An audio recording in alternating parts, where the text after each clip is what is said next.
Picture this, a calm, confident dog providing comfort in a hospital, library, or school, making a real difference in someone's day. It's a beautiful picture, isn't it? But getting there, well, it starts right here. Today we're diving into part 1 of our journey to CGC certification. On the road to healing, 1 mile at a time. Hey friends, welcome back to Nurse TLC. I'm a registered nurse who had to step away from traditional bedside nursing due to chronic health challenges. These days I travel in my van with my therapy dog in training, Desert Sage, sharing my journey of adapting, finding balance, and exploring new ways to bring comfort and healing, both to myself and others. As a nurse with EDS and dystonia, standard dog training can be challenging. Today, Sagie faces her first official CGC training steps. What is CGC, you might ask? The CGC is a 10-step certification by the AKC, which is American Kennel Club. It helps ensure that dogs are well-mannered and calm in public. For therapy dog teams like ours, passing this test is one of the first big milestones. It starts with a solid understanding of what makes a good canine partnership. In this video, we're covering the first half of the training class, which is the first 6 weeks. And this video will cover steps 1 through 5.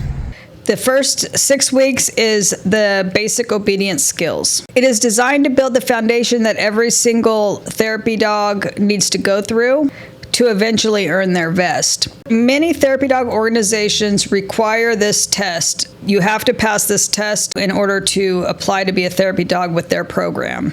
And that's this case that Sagie's in. We had to go through this whole program and then pass the CGC test and then fill out an application and fully apply and do some other steps that we'll cover in other videos as well. This is truly the gold standard for a well-behaved dog out in the world. So if you want to ensure that your dog is well-behaved and able to be in public around people and other dogs, then you need to take classes and eventually take the test for the certification. And we'll go through costs and stuff like that in another video as well, so stay tuned. Editing Tanya here. I just wanted to give you guys a little disclaimer. Here we go. With my medical challenges, handling the leash, walking, and keeping my balance during therapy dog training already takes all my focus. Since I'm just one person, I couldn't always film our sessions. So sometimes you'll see clips of other dogs training just to help show what we're working on. Yeah, I'm having a lot of issues with this side right now. As you can see, this collarbone sticking way out. So I'm twitching a lot. Anyway, so this should be interesting. Before a dog can offer comfort, they have to be comfort out in the world with people and, like I said, other dogs, but especially with people, because that is literally their job. Sorry. I guess I had a spasm of my vocal cords. I almost couldn't swallow. Anyway, that's literally their job, is to bring comfort to others. So obviously you can't do that if you're afraid and jumpy and not around people. So that the big importance of this is to get around lots of people. That's why the CGC test is good, and it's kind of standardized test. So you know that if you go and take this test, it's the same thing with everybody. You pretty much know if somebody's passed it, that they've met these certain milestones, basically, is how it works. So let's look. I'm going to be looking down because I'm going to be reading the different steps that we go through. These are the first 5 I'm going to cover. 1 is accepting a friendly stranger. So I'm going to read to you what that means. Teaching Sagie to stay calm when someone approaches me. The first test shows that a dog can remain calm while a stranger can't talk today. The first test shows that a dog can remain calm while a stranger approaches and has a conversation with you. The evaluator will walk up, greet you, and shake your hand, all while ignoring the dog. Your dog must simply allow this to happen without showing shyness or resentment or jumping up on them. Okay, so that's the first thing, accepting a friendly stranger. The second one in the first 5 parts of this 6 weeks is sitting politely for petting. This is especially important for therapy dogs visiting others. The second test builds on this. Here, the friendly stranger will actually pet your dog on its head and body. The goal for the dog is to accept this attention calmly, without jumping up or shrinking away.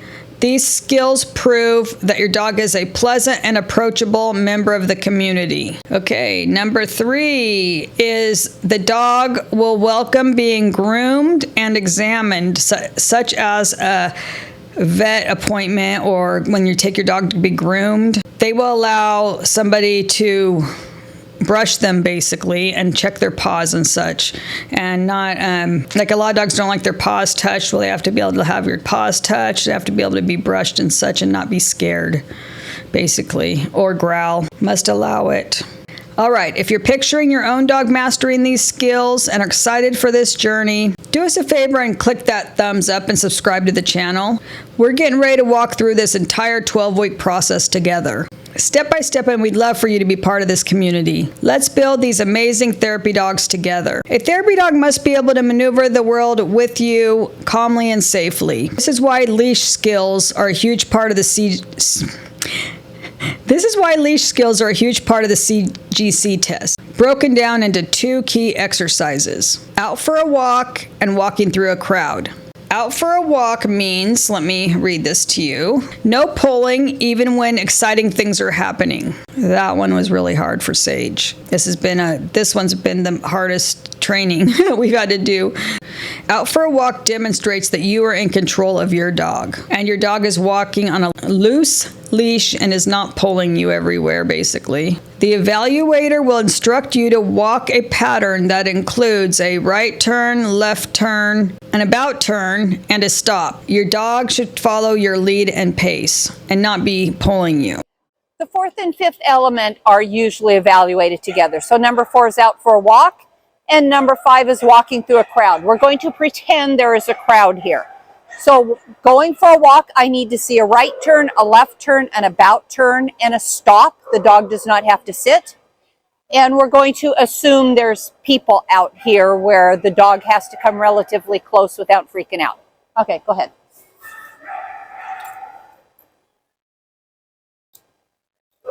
There's the right turn, the left turn, the about turn.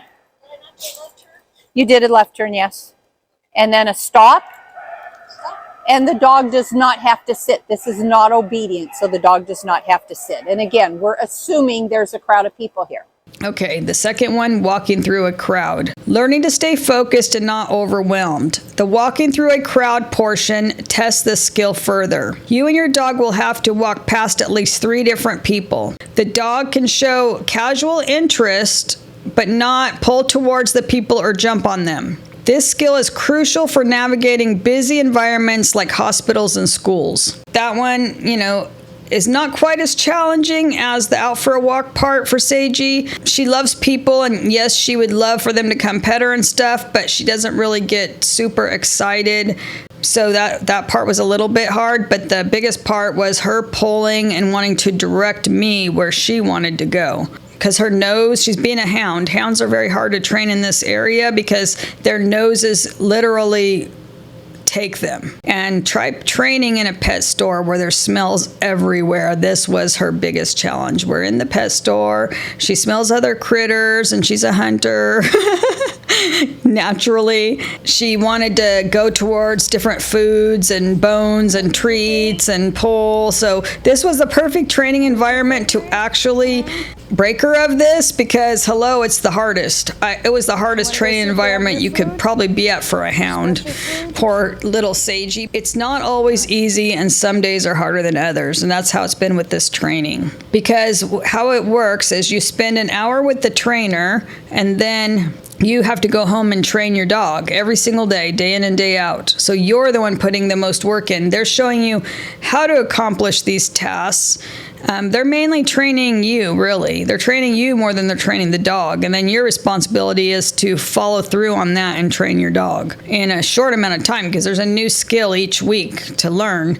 So really 12 weeks is not that long when you're getting a 1-hour class and learning a new skill and then having to repeat that skill on your own. It's a lot of work. I'm not going to say it's easy, but Sagie's killing it. She's a natural. That's all I gotta say. She's a natural with everybody, and everybody is drawn to her. She's amazing.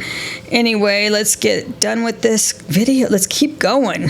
Yeah, I already explained how Sagie's a hound, so this makes this very difficult and extra challenging. And I've had to take her to so many environments besides in addition to the pet store, to train her to keep her nose up. Instead of down on the ground leading me, I'm leading her. She's not leading me. So anyway, that was our biggest challenge as a partnership, is both of us wanted to be in control. And no, she's not going to be the one in control. I'm in control. Oh, I forgot about this. Because of her being a hound and pulling me, and me with my chronic health conditions, one of them being some mobility issues, because I have EDS, or Ehlers-Danlos Syndrome, which causes, if I fall, it can be detrimental because things dislocate and sprain very easily. So if she pulls me, knocks over, I fall, it can be very detrimental to my health. So my trainer was amazing. She got recommended a special harness for Sagie, which I'll show, and also a special leash that we designed. She helped me make a comfortable handle for it, and it was a special leash with a 2-point harness to keep her, for me to be in control. So dystonia makes me off balance. It naturally does, because your body is out of alignment, and it almost gives you a little bit of a limp because you're compensating for your muscle contractions. So between dystonia and having the EDS, which injure easily, I'm going to do a special video on just the harness and leash system, because I know there's going to be other people out there that have EDS or mobility issues that thought I could never control a dog on leash, and wouldn't be able, with all my medical stuff, being a nurse myself. I understand the importance of emotional support that animals can bring. I've seen it in both myself with Sagie and in hospital settings and school settings, because I was a school nurse as well. So that's why I wanted to train a therapy dog to be able to help others as well as bring emotional support to me. And so that's why this became a huge goal of mine. So as we get closer and closer to my goal, because when I found out I was going to have to be medically retired, is the word, from my job, bedside nursing job, or job at the school nurse, I kind of went through this whole, which will be another video as well, mourning. I mourned my, career and everything as my health challenges got worse and worse, and I wasn't able or safe to be at the bedside 12 hours a day. I thought, am I ever going to be able to do anything to help others again? Because it's just in my nature. And this became my goal, to train a therapy dog, to volunteer and help others. But I have to be safe doing it for myself and my own health. So there'll be a video on that separate. So that's why you need to subscribe. There's some good stuff coming, especially if you have a chronic illness or know somebody else that does, and you think, you just think, well, I'll only be able to have an emotional support animal for me at your own house, that you don't have to train much. But if you want to be out in public and you want to be volunteering places and doing other stuff with your dog, or even getting a service dog trained, then you're going to have to put some work in.